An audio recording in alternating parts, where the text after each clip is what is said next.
Yun, good day. Ngayong araw gagawa naman tayo ng DIY squid lure. Gagamit tayo ng mga old materials at saka yung mga materials na available dito sa bahay. So, isa na yung ating stainless na wire, true wire na gagamitin. Tapos may maliit na sinker. Mga old Sharpie marker pen. Itong transparent plastic sheet. Saka itong rubber sleeve. Nabibili ito sa online. Pero kinuha ko lang ito doon sa aking lumang fishing lure. Yun yung mga gagamitin nating materyales ngayong araw sa paggawa ng DIY squid lure.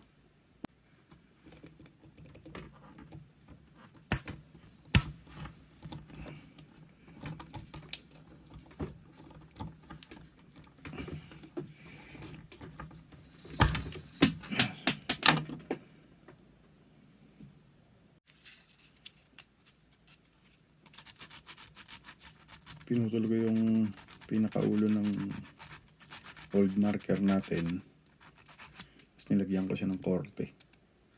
Diyan natin ilalagay yung pinakaulo ng squid.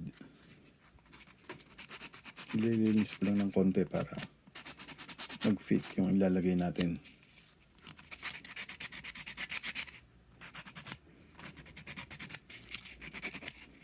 Kunting linis lang to para magkasya yung ilalagay ko.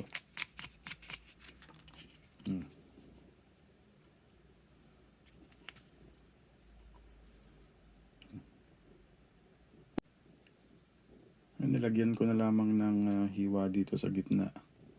Tapos in-insert ko yung plastic na transparent para yun ang magsisilbing design. Yun yung pinakabandang dulo ng squid. Makikita natin yan pagka napinturahan na. Sa pinakaulo niya, pumutol lang din ako ng kapiraso dun sa lumang marker pen. So ito yung ilalagay ko dito sa pinakaulo. Yan, didikit lang yan dyan para magmukha talaga siyang squid.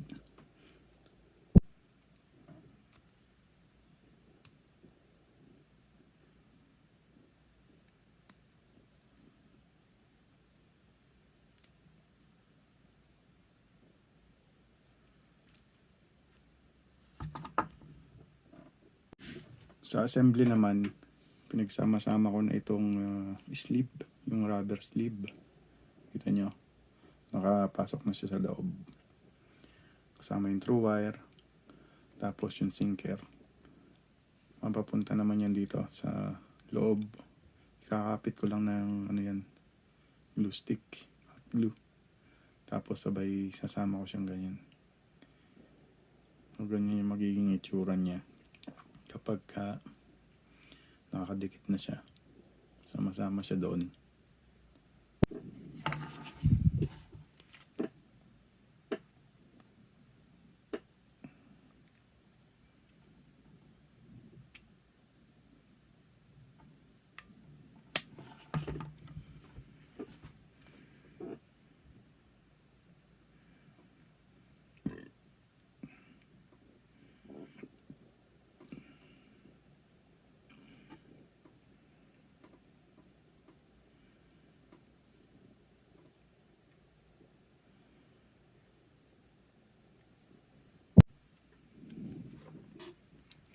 Binutasan ko na lang yung ibabaw nitong magkabila para mapadaan ko yung hot glue para kumapit itong ating design.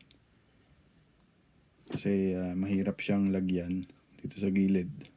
So para malagyan lahat ng loob, binutasan ko na lang. Tsaka ko yan tatakloban.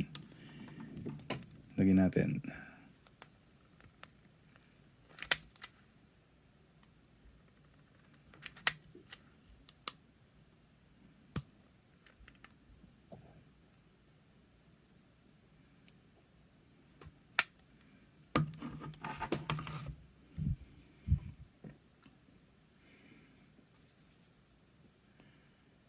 madali naman siyang ayusin.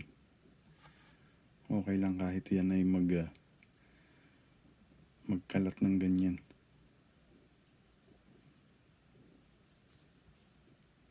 So ayan, natapos ko na yung ating pagkakapit ng mga parts gaya nitong design.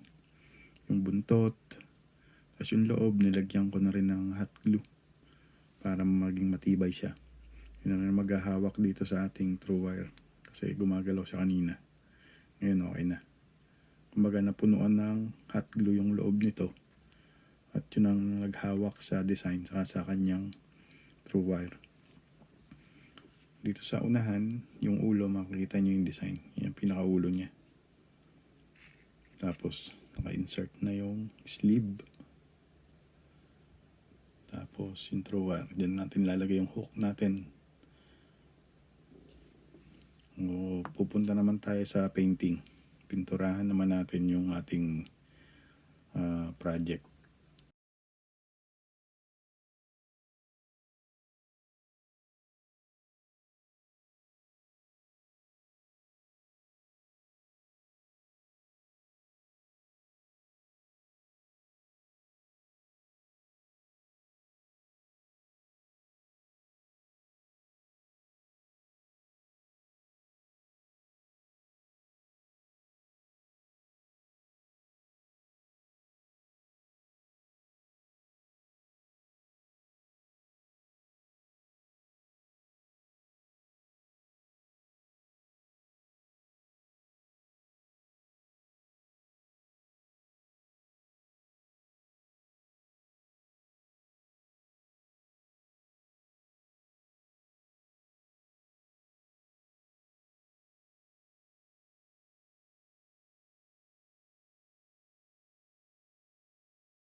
So sa kulay naman, para sa mga maliliit na ganitong project, bumibili lang ako ng murang nail polish, kagaya nito. Makasalanang kulay, simple colors. Lagyan natin. Mano-mano lang kasi yung airbrush natin ay maingay. Saka hindi makasingaw yung amoy.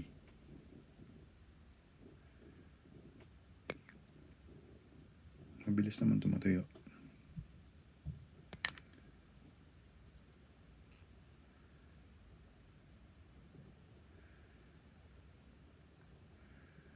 O mano-mano lang muna sa ngayon. Maliit lang din naman kasi yung lure, kaya okay na yung mano-manong punas ng pintura. Saan natin padungan.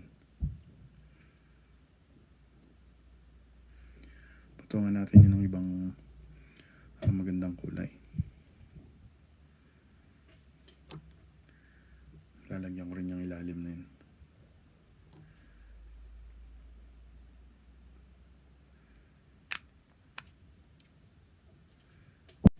Okay, kulayan muna natin siya ng mano-mano. Gagamit lang ako ng sponge. Tapos yung hinalo kong kulay na medyo brown. Susubukan natin.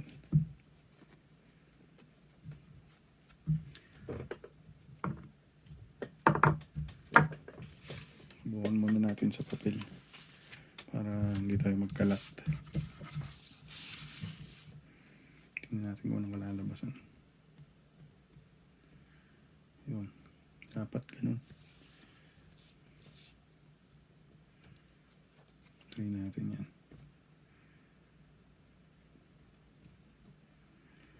Oop, oop, oop.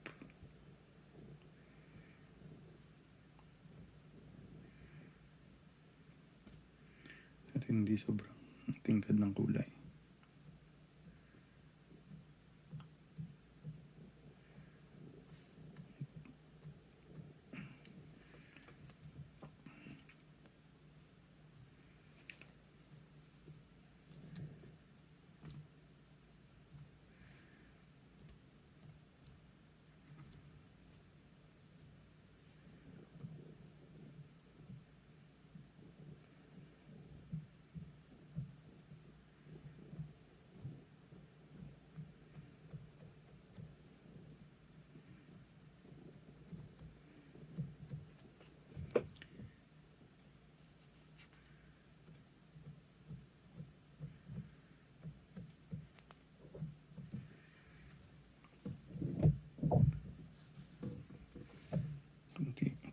pa.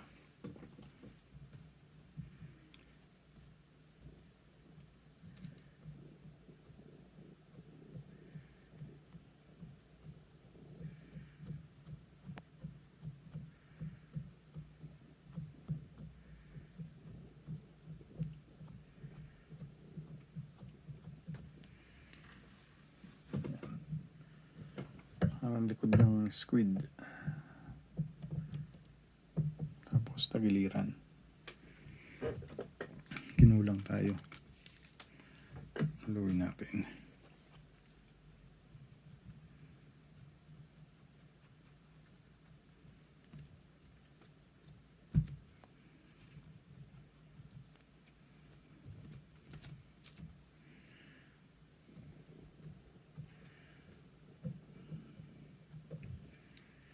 Yan.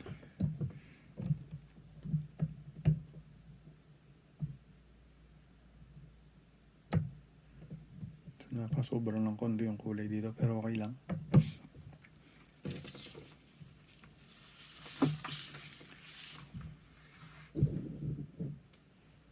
Tingnan natin.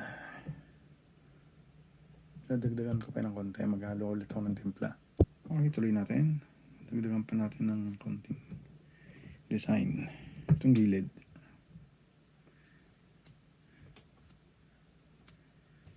Para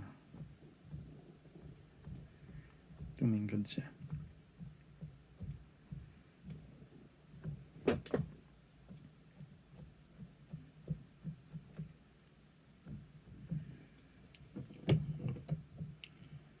Yan. Dadagdagan naman natin yung kulay itim. So ngayon, tingin ko okay na yan. Dagdagan na yung kulay niya. Tumingkad na siya.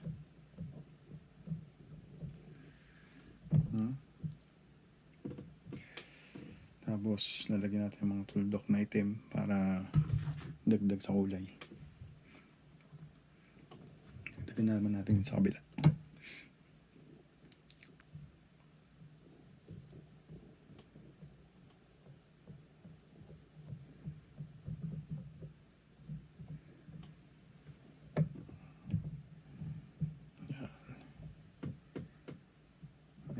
Medyo napasobra lang doon pero ayusin natin yan. Tingnan yung pinakalikod niya, yung area na yan. Lapit natin ang konti. Yan.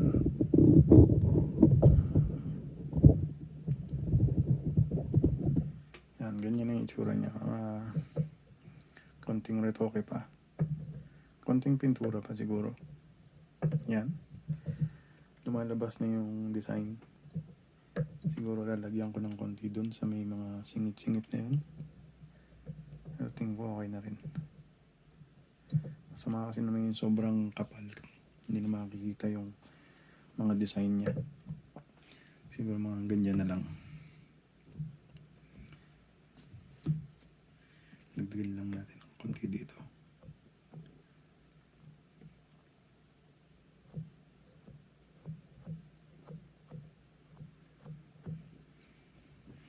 Saka dito. Medyo namumuti doon eh.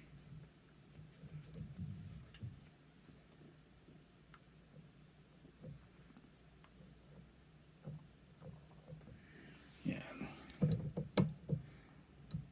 Mukhang likod na ng pusit. Siguro, tingin ko, ano sa palagay nyo?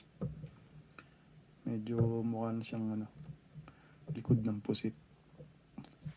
Gamit lang natin dyan ay sponge. Tapos naghalo lang ako ng 3 kulay dyan para maging ganyang kulay. Dilaw, pula at saka blue. So mga pintura yan sa kuko. Mura lang yan. Kaya yun yung ginagamit ko. Hindi man natin kailangan bumili ng mahal na pintura para dyan. Ayan. Tapos yung pampalabnaw ko sa kanya ay acetone. Ito. Nilagay ko lang sa botelya. So ayan, medyo nagmukhang pusit na siya. Dadagdagan ko naman yan ng tuldok-tuldok na itim siguro. Nagamit din akong sponge, tapos yung iba manamana na lang.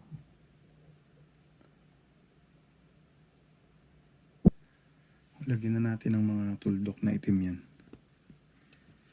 Siguro mano-mano lang. Testing muna ako sa papel. Saan natin lagyan konti-konti. Hindi umubra.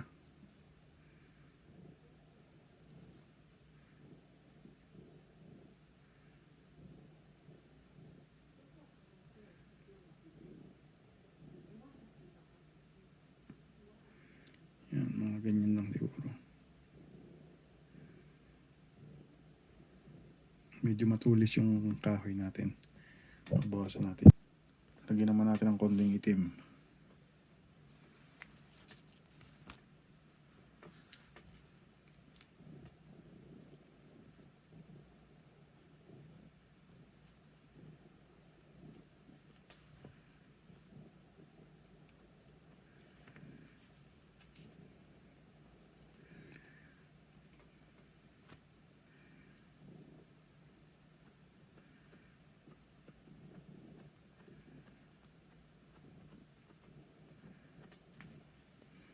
Yan. Para mag-mix yung kulay. Dampi-dampi lang. Konti-konti lang yung dampi natin para hindi tayo masyadong mapasobra yung kulay ng itim. Bagyang ng itim lang. Yan. Parang camouflage din siya. Punti dito. Hindi ko alam kung pansin pa dito, pero dadagdagan ko pa rin yan.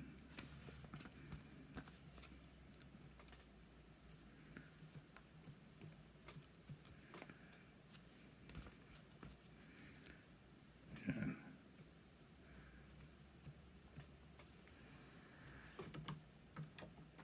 Dagdagan na. Dito naman sa kabila. Nadagdagan din natin.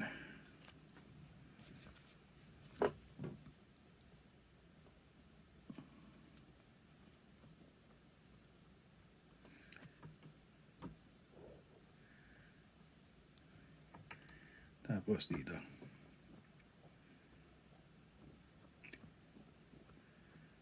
Yan. Meron na siyang nagmix na yung kulay ng itim saka yung kulay na medyo pula o brown. Di ko alam. Hinalo ko lang yan para magkulay likod ng pusit or squid. Tingin ko okay na yan.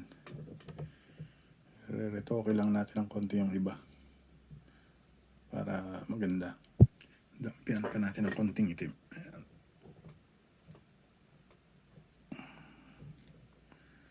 Okay.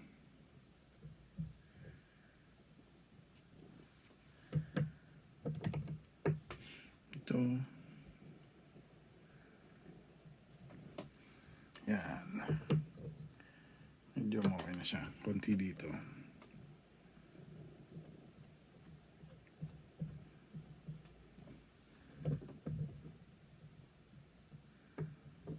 Medyo malapit na sa puset ng mga master. Camouflage na siya.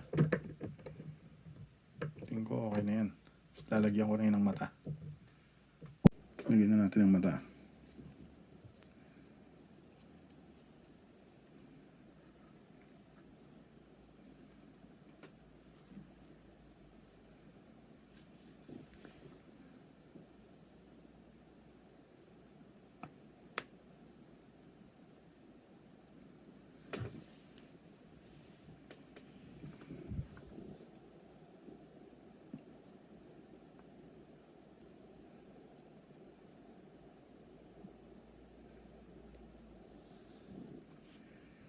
Yan.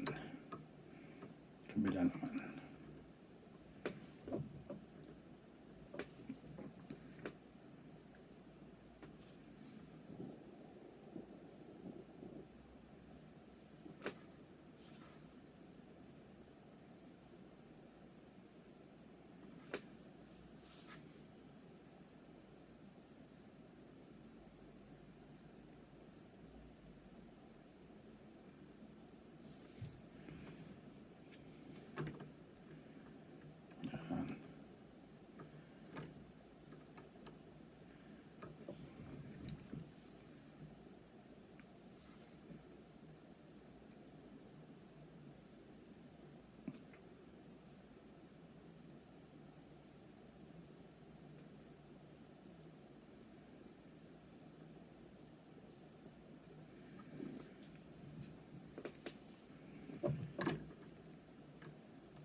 siya. Okay na yung squid lure natin. Patutuyuin na lang. Tapos lalagyan natin ng clear coat or epoxy resin na clear. Yun na yung itsura ng ating squid lure. Tuyuin ko lang tapos applyan ko ng epoxy resin para mas maprotektahan natin yung pintura. Okay na. Tapos papakita ko sa inyo yung lalabasan niya pagka natuyo na yung epoxy resin. Medyo kahawig na ng pusit. Okay, so dumako naman tayo sa coating. Same pa rin yung gagamitin ko. Katulad pa rin ng dati. Yung ating epoxy resin. Yun yung hardener. Tapos ito naman yung mismong resin. Sa mixing ratio, 50-50 lang din yan. Kung anong dami na nilagay mong resin, ganun din ang dami ng hardener. So, nagtimpla lang ako ng konti. Tama lang ito sa door na to. Ganun lang siya karami. Kasi sayang yung iba. Simulan na natin.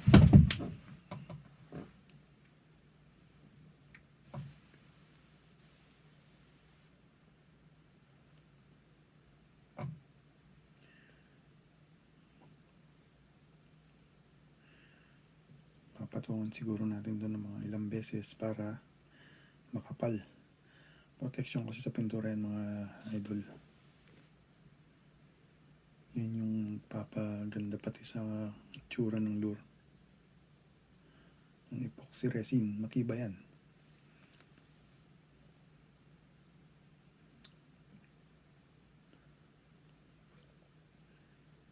Makikita natin yung kintab niyan.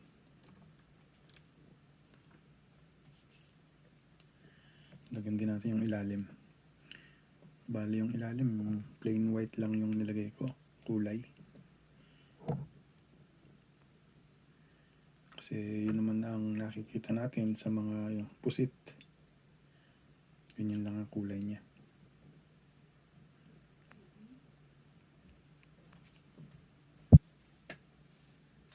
Medyo makintab na siya.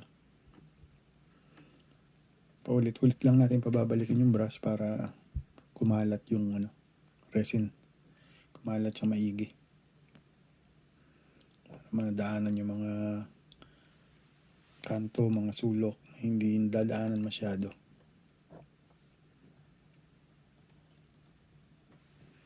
Yan. Medyo makintab na. Kunti lang naman yung nagamit natin dyan. Kasi protection lang sa pintura. Patutuyuin na natin to. Pagkatapos, lalagay na natin yung hook pagka natuyo siya. Para makita natin yung itsura kapag may hook na. Asisok yung ilalagay natin. Siguro 2. Pwede rin isa lang. Depende sa gagamit. Kintab na.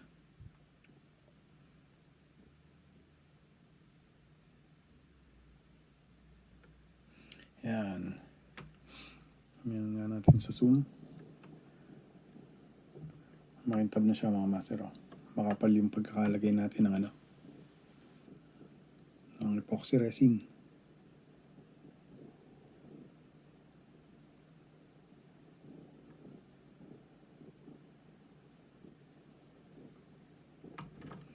Sa kabila, ayan. Kita natin.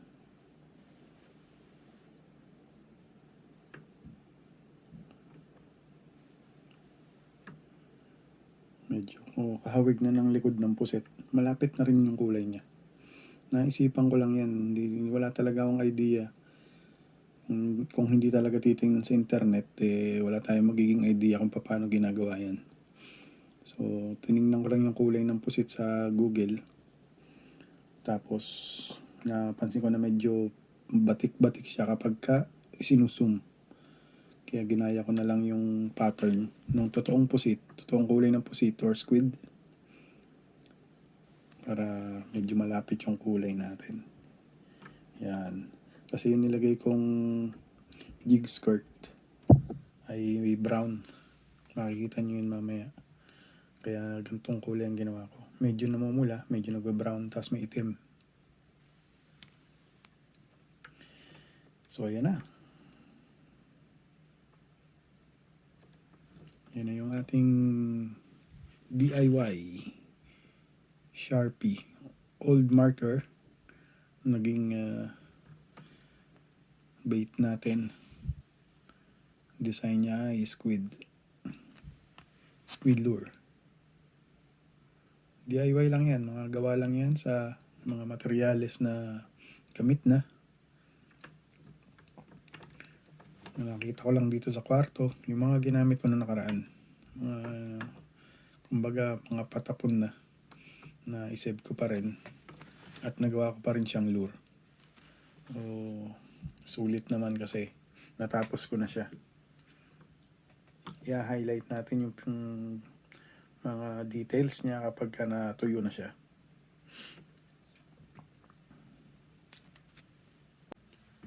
Lagyan na natin ang hook. Asisok yung ilalagay ko nga pala.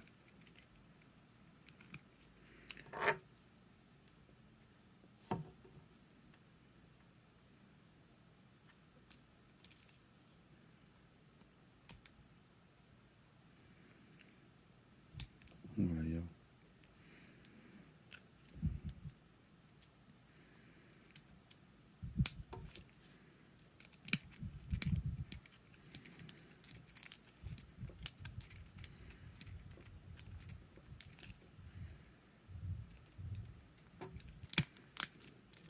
Okay.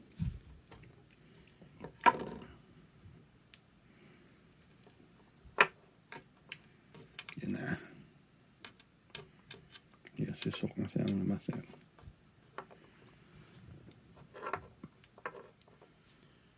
Yan yung ating finished product. Lagyan ko lang ng isang asisok for demonstration.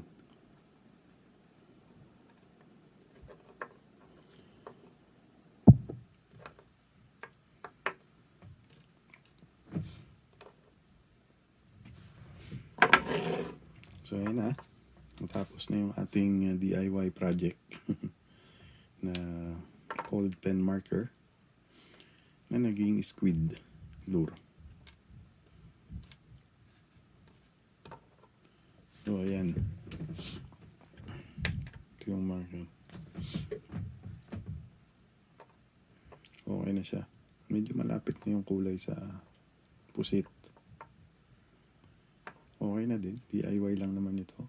At demonstration kung paano gumawa ng squid lure gamit ang old marker pen at iba pang available materials.